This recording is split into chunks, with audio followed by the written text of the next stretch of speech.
Fantastic. Hello, everyone, and welcome to today's Immersive Labs live demo session. Thanks you all for coming. It's great to see everyone here.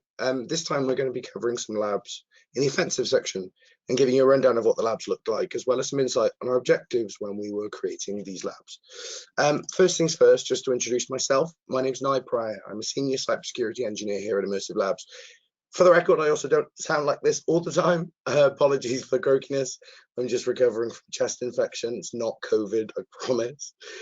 So please bear with me if it's maybe a little quieter or slower than you're expecting. I'm struggling, but I'm persevering. Before we begin, I'll just go over some quick housekeeping for this webinar. First of all, the session is being recorded, and the recording will be available on our YouTube channel as long as on our platform and on the website. So if you miss anything, or if you'd like to rewatch it at all, we'll have it available for you. As well as this, we'll also be sending the recording back to anyone who registered for the webinar.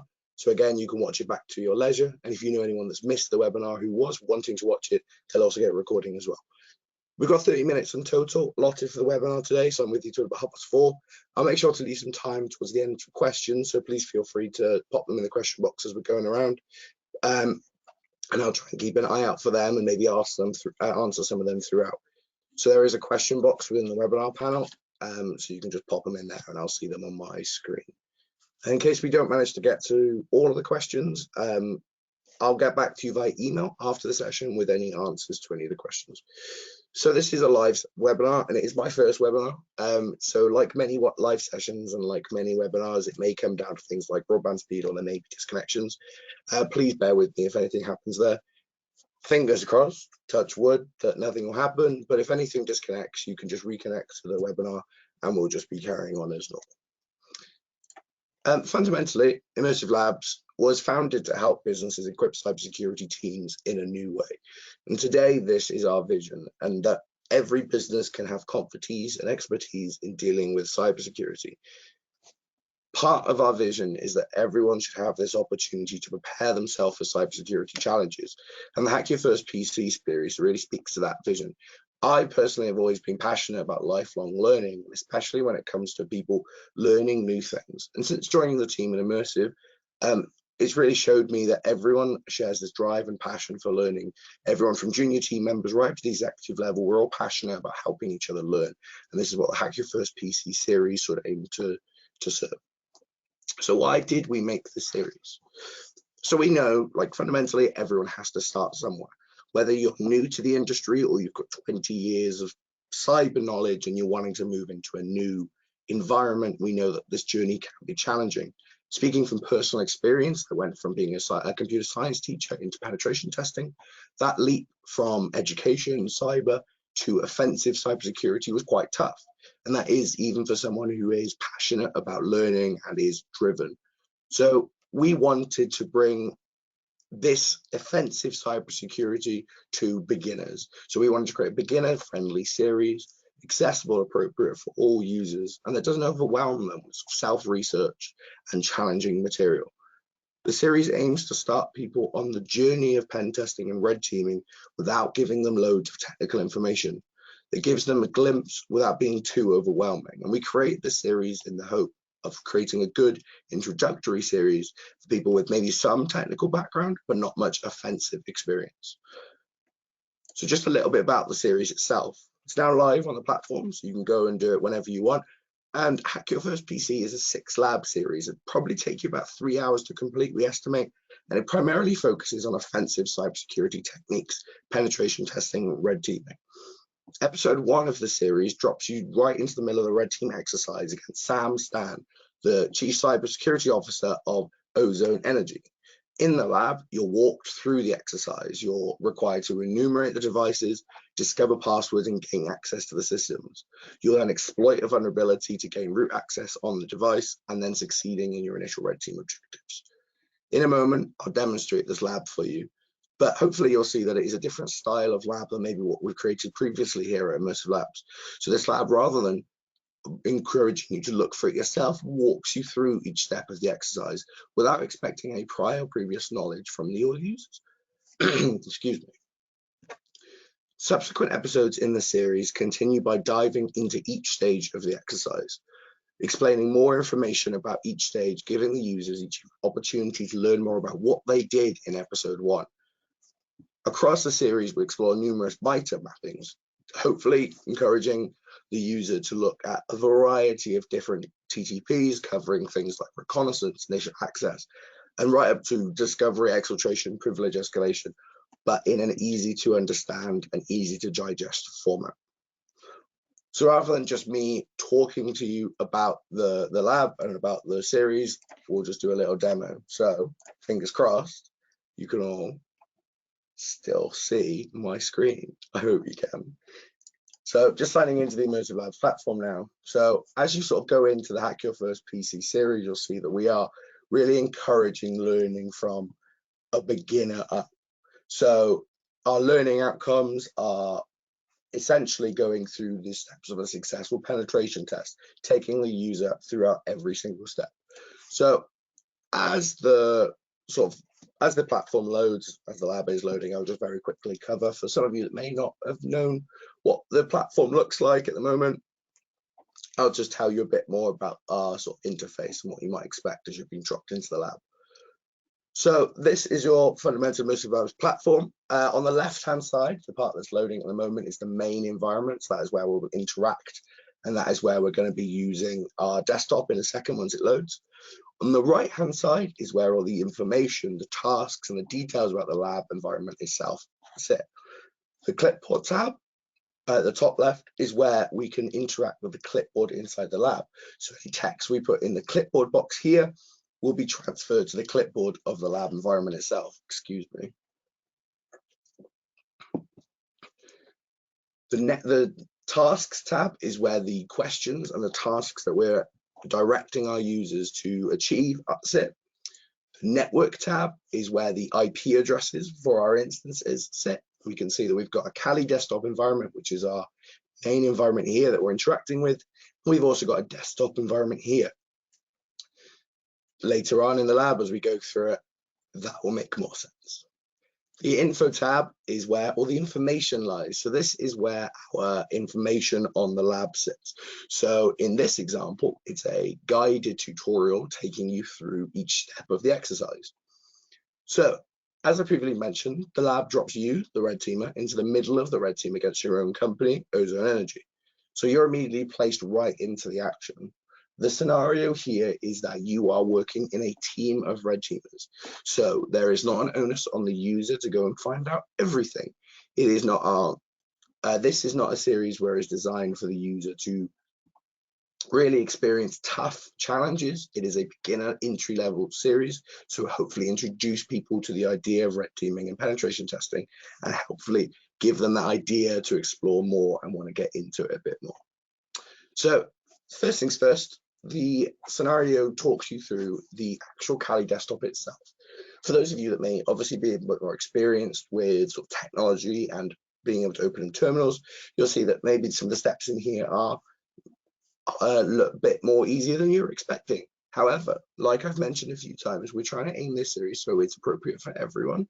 So in terms of the actual steps we have, we are guiding the user through it completely. So we're going to start off now with scanning the target system. So our first part of the exercise is to scan our target system. So in the information panel here, I've got some information more about what we're actually doing. So we're going to be running Nmap against the target, which we originally found in our network panel over here. So we can see that we have a instance, which is Samstan's desktop. So we have our target here. So all we're going to simply do at the moment is just scan it.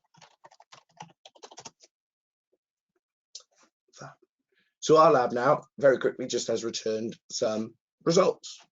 So for an initial penetration test, this is just some very simple information, and we can then explore further.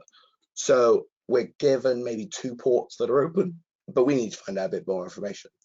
So the scan is then going to be progress.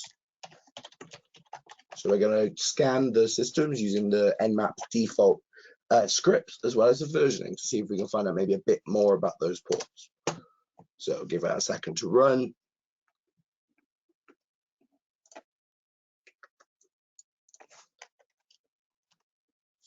All right, that is now Loading, there you go. Sorry, it just took a second more than I was expecting. So we can see that initially port 2222 was reporting that it was a Ethernet IP service, but a bit more information actually shows us that's an SSH. So for those that, excuse me, for those that don't know, SSH is a way of accessing the terminal of a remote desktop. In this case, we're going to try and connect to the SSH session for our CISO, Sam Stan. So let's try and hack his password. Let's try and brute force his password. So in this case, we know we've been given the username, so it's stan. And like previously with the beginner sort of entry level stuff, we are given the exact commands you need to use. We're trying to guide the user exactly through the steps they need to perform in order to successfully achieve their objectives. So in this case, we're going to run Hydra, which is the brute forcing tool. We're going to run it against our user, which is stan, Sam Stan. We have a password list, excuse me, which is in the rocku file, which is in that folder. And we're going to attack the SSH on port 2222. Cool. So yeah, amazing, nice and quick. So our CISO Sam Stan doesn't have a very good password. His password is Dragon. So that is one of the passwords in the rocku word list. So you can see that Hydra found that really quickly. So we can attempt to now access our target system as Sam Stan with his password. So let's try and connect. SSH stan at 10.102.0.167 on port 2222. So connecting. We know his password now, it's Dragon. But okay, so unfortunately, it wasn't as easy as we first expected. So initially, we were just maybe going down the idea of we can connect immediately to an SSH session. However, there does seem to be some form of defenses in place on the system. In this example, they are blocking any terminal access or any kind of access via SSH. Any kind of access where it spawns a terminal session would be blocked in this case.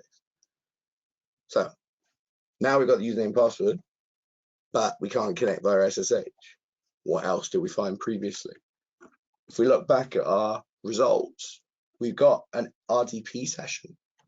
So instead of trying to connect via SSH, let's try and connect via RDP. So we're going to use X3 RDP, and we're going to connect to 102.167. We're going to try and connect to Sam Stan with password Dragon. And unfortunately for Ozone Energy, that kind of defense was only in place on terminals. And this is because, so as you would then sort of explore later in the lab, there is a bash RC file, which literally just exits after 3 seconds. That is the only defense they have in place. It's not very sophisticated, it's not very complicated, but this is kind of an example that might be seen in real life. So now in this case, it's as simple as deleting the bash RC file. And now, if we wanted to connect via SSH,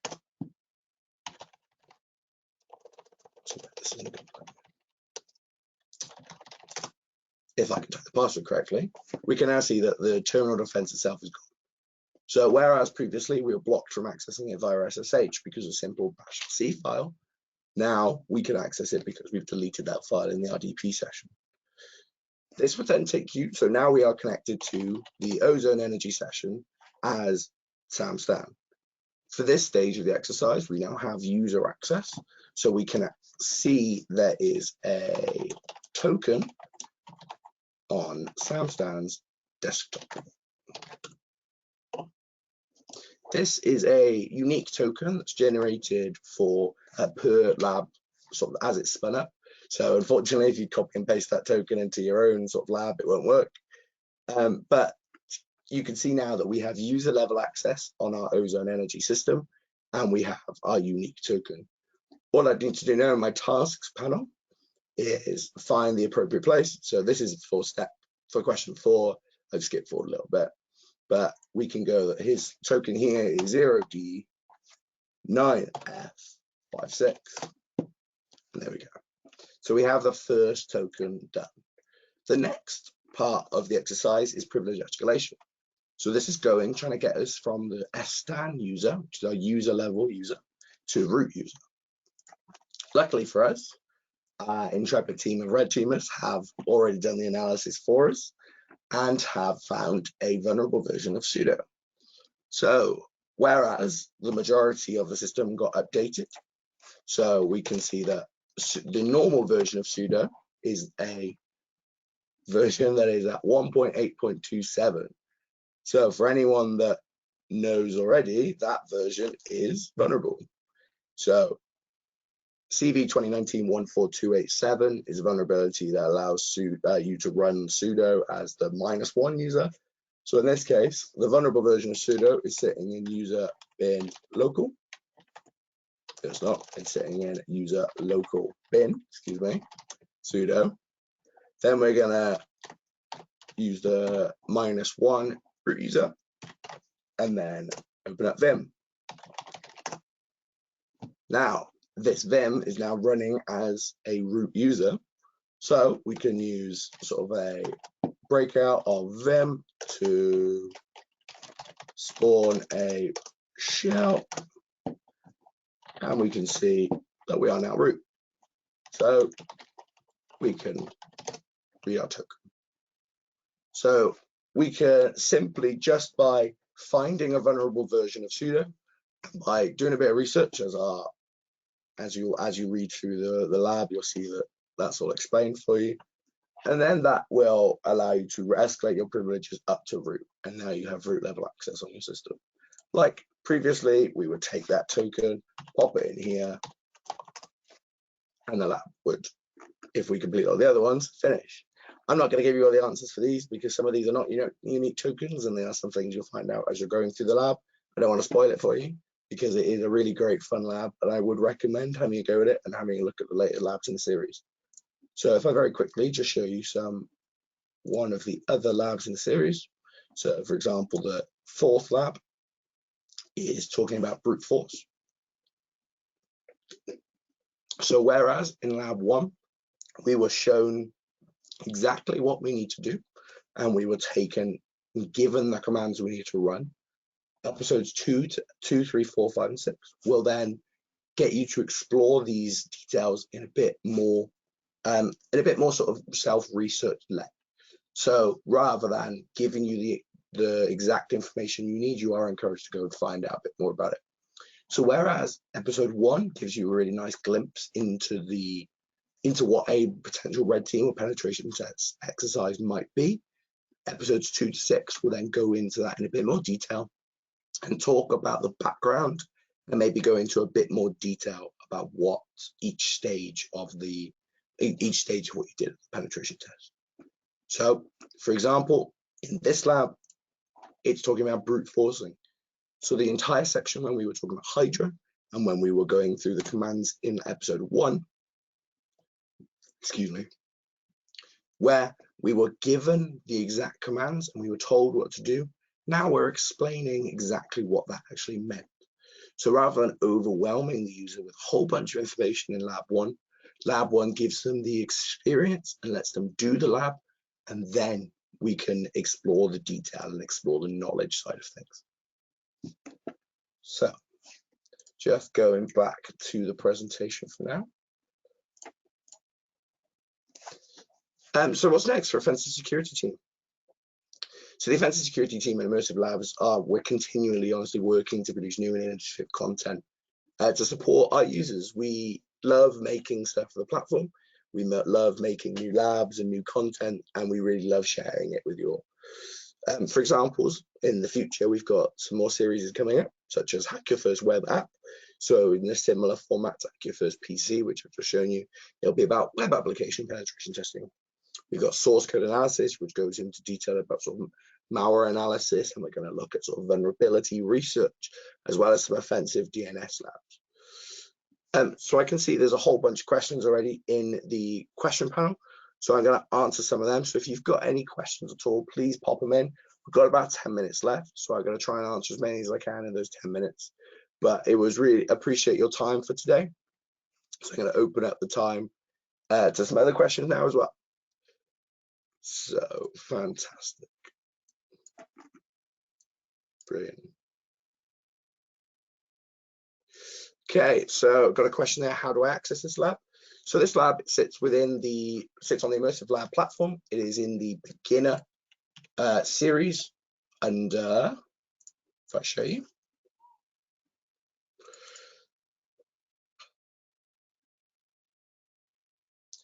under the offensive category, we have our Hack Your First Computer series here. So this lab and all the subsequent labs in here can all be accessed on the Immersive Labs platform, just in the Hack Your First PC series. So this system hasn't got a protection against brute forcing implementing, correct? So whereas we like to try and show environments where it is as realistic as possible, we obviously are aware that some scenarios, if they were made incredibly realistic, would just not be very fun. So we need to try and balance the realism with the fun, the entertainment. So whereas, and I perfectly admit that some of the protections and stuff may seem a bit odd that we have gone down certain routes. However, all these labs have been designed with sort of the best user experience in mind. So yeah, there are protections that may not be in place that you would expect to see in a real system. But yeah, unfortunately, that would make it, but maybe not as fun. Why revert back to SSH instead of staying in the RDP session? I wanted to show you that SSH would work. That's all. So you could have stayed in the RDP session. So when I closed down the RDP session, you could exactly as person infers, I could have stayed in the RDP session, close it down so I could show you that the terminal defense was gone. I'm keen to start my career as a pen tester, and this series looks great. What can I do next on the platform? Honestly, if you are keen to start a career as a platform, I would heavily recommend the platform just entirely. The offensive security objectives and roles. So if you can access the role side of things, there are a number of penetration testing roles in here that would give you a real good glimpse into penetration testing. Obviously, as you progress further, you can have a go at more of the challenging labs. So we have an entire section of challenge and scenario-based labs where it gives less of a guided tour about what you need to do and more freedom to explore and research. And if I'm perfectly honest, struggle, because some of the penetration testing challenges labs we have are hard, but they are very satisfying when you then complete them. So I would highly recommend just having a look at some of the offensive security labs on the platform, and then you will really sort of get an idea for what offensive penetration testing and cybersecurity stuff. Excuse me, just extending the chat so I can see.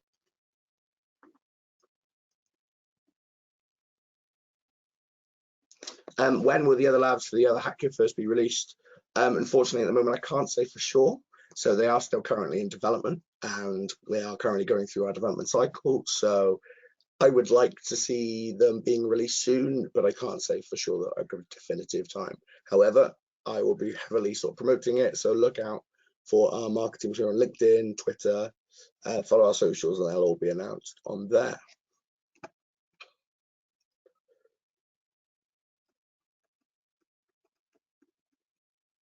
In real life, do you find that particular operating systems are more vulnerable to attack than others, or does it depend more on how well those operating systems are set up? That is a great question. So from my experience, it entirely depends on how the systems are set up. So every operating system, every kind of environment you're going to approach is different. So depending on the level of complexity, so whether that is a user's desktop or it is a highly critical server, they will each be configured differently. Different companies have different cyber maturity levels, where their cybersecurity skills may reduce the level of vulnerabilities that might be present on a system.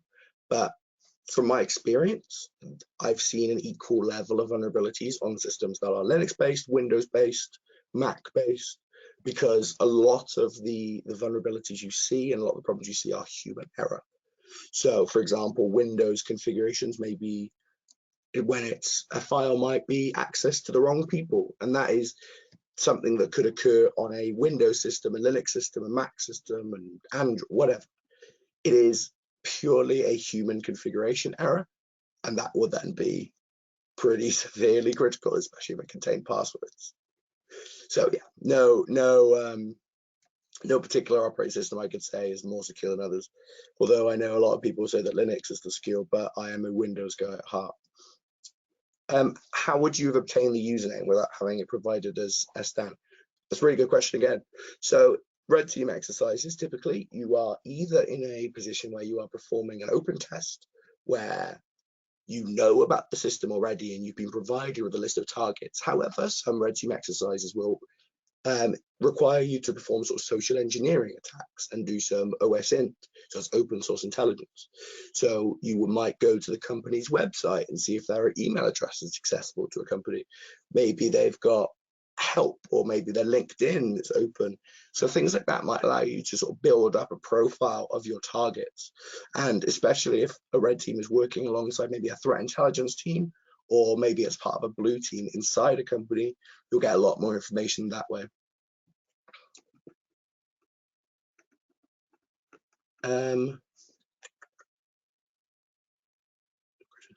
What do you find new customers like using first? What's the one that gets them most?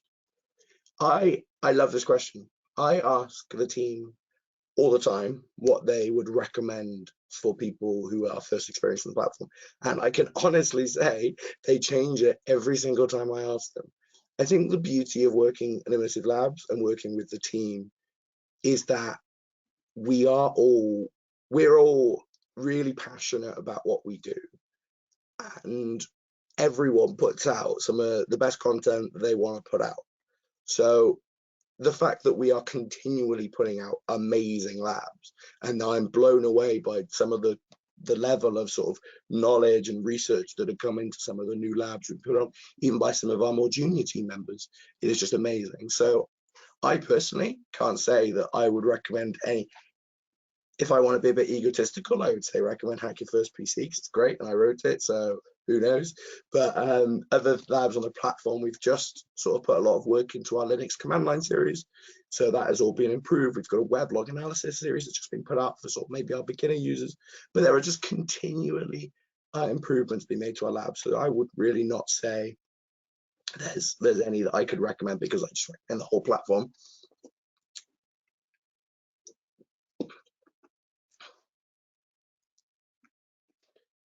I'm currently doing penetration testing and falling into routine.